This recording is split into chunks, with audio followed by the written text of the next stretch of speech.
Well, howdy friends, Brian Flechsig, a Mad River Outfitters in the Midwest Fly Fishing Schools, and welcome back to another episode in our Q&A series. And today, as you can tell, we have a very special guest, Mr. Blane Chocklett. Blane, just a little context, we let the word out that we were coming out to film with you for a few days, and we put the feelers out, hoping you would do a Q&A series with us. And turns out we've done a couple, and they've been pretty good. So we decided to keep this question for its own episode because I think it's a cool question. So anyways, let's do that. Sorry about that. I got to get a new pair, man. These are defective or something.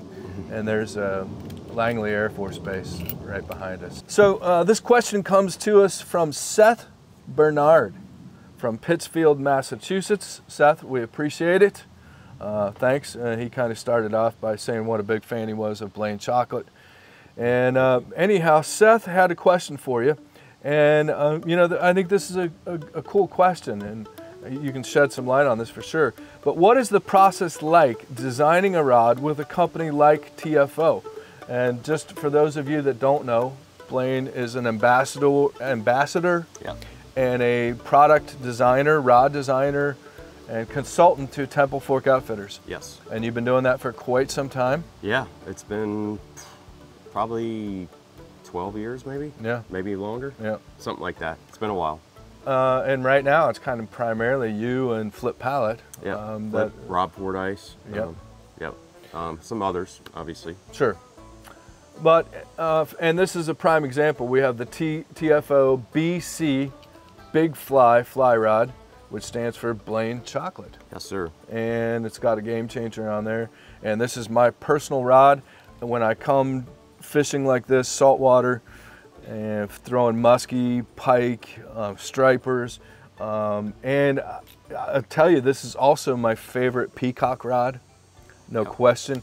I can put this up under, because you know we're fishing 7 a.m. till 5 p.m. in the Amazon, and you make 1,000 casts.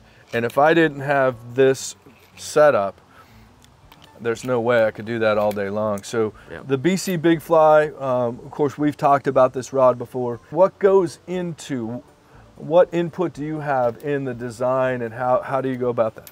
So there's a couple ways it works with the fly rod manufacturers. So there's only so many mandrels, you know, which creates the taper of the rod and all the whatever type of, whether it's fiberglass or graphite or whatever's wrapped around that or laid on it and rolled. So they'll lay that scrim out, and it's called scrim, and that you could put it together in so many different ways, right? And by doing it, it can strengthen it. There's so many things that are involved in rod manufacturing, right? So, but they're limited on how, you know, materials like graphite, the different types of graphite, the different types of fiberglass, the carbon fiber basically that they use, right?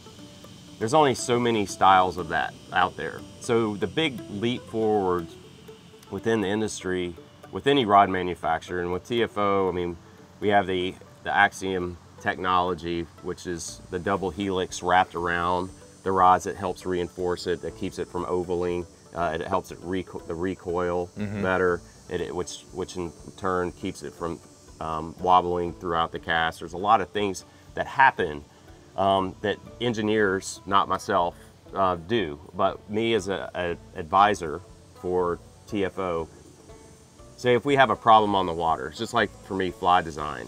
So you see a problem on the water, you go to the companies, and I'm able to go to the companies and say, look, I'm seeing this as a guide for me over 30 years now with my clients. And this is a problem that needs solving, just like a great fly design. And so what I'll go and say to them as an advisor is like, I want a rod that's gonna do this, this, and this. And so we have the BC Big Fly out right now. So one thing is I see anglers get super fatigued early on in the process of casting large flies to big predatory fish. And it doesn't matter what it may be. It could be muskies, pike, tarpon, whatever. If you're blind casting a lot, your body takes a toll when you're throwing big stuff. Yeah. So peacock bass, like you said, in the Amazon. I mean, there's a problem there. So it's my job to give this to TFO, and then they have what I would call the master rod builder that will put things together based on what I'm saying I want. And it could be a super stiff butt, a little bit more flex from the midsection to the tip to help absorb the shock and whatnot. But we want to have a very stout rod that you can put the wood on something when you're fighting a fish to tire them out. So you have the delivery system, and 2, you have the fish fighting system. All those go into the thought process and rod design.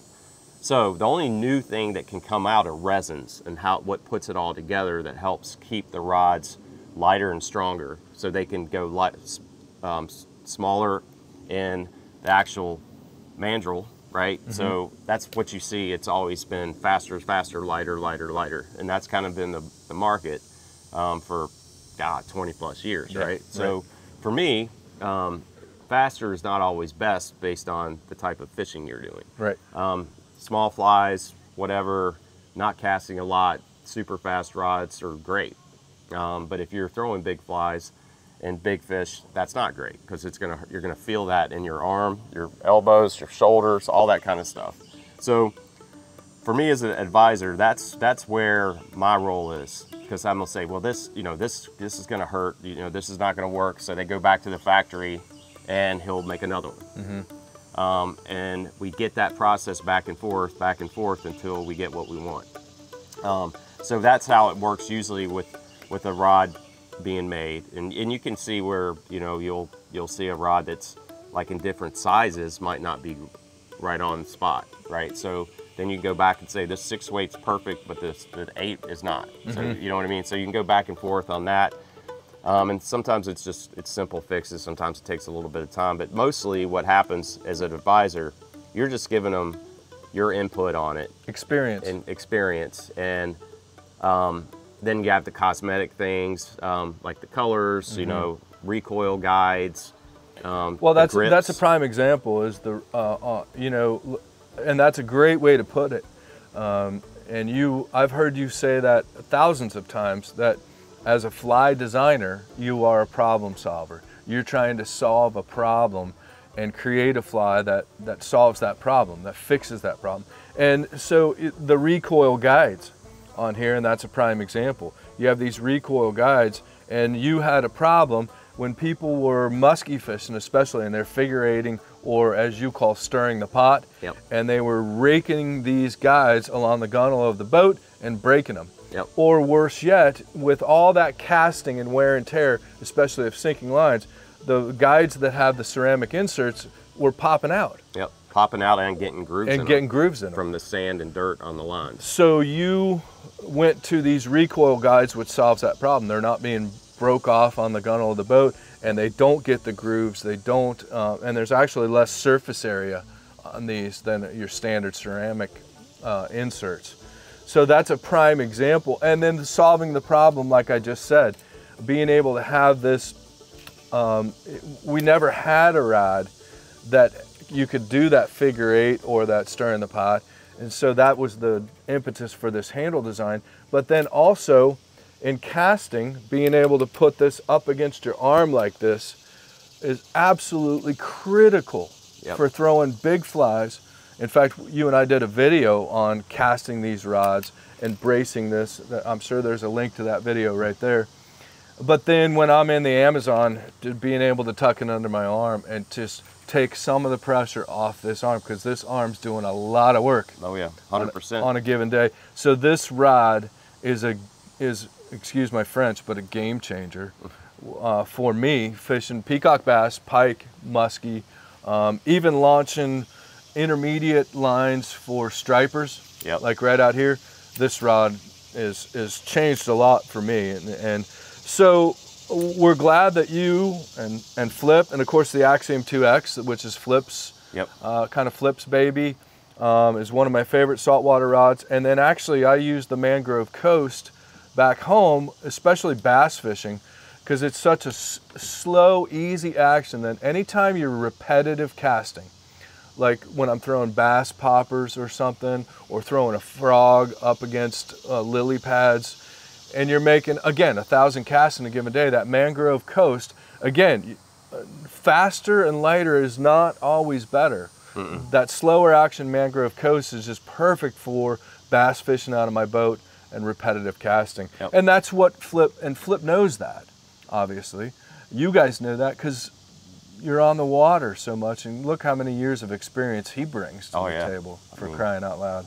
So when Flip Pallet designs a rod, we pay attention. 100%. When Blane Chocklett designs a rod, we pay attention.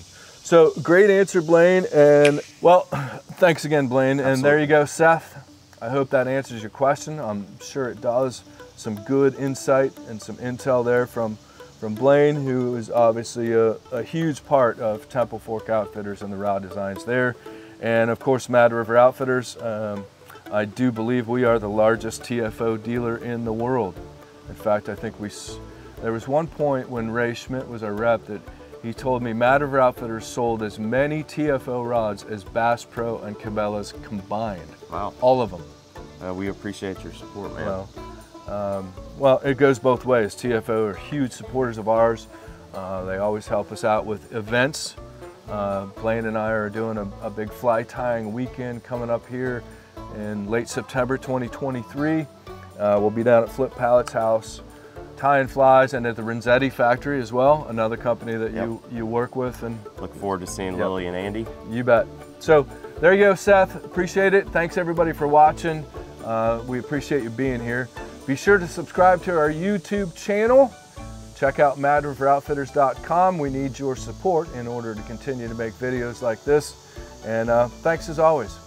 Stay tuned. We've got a lot more coming at you.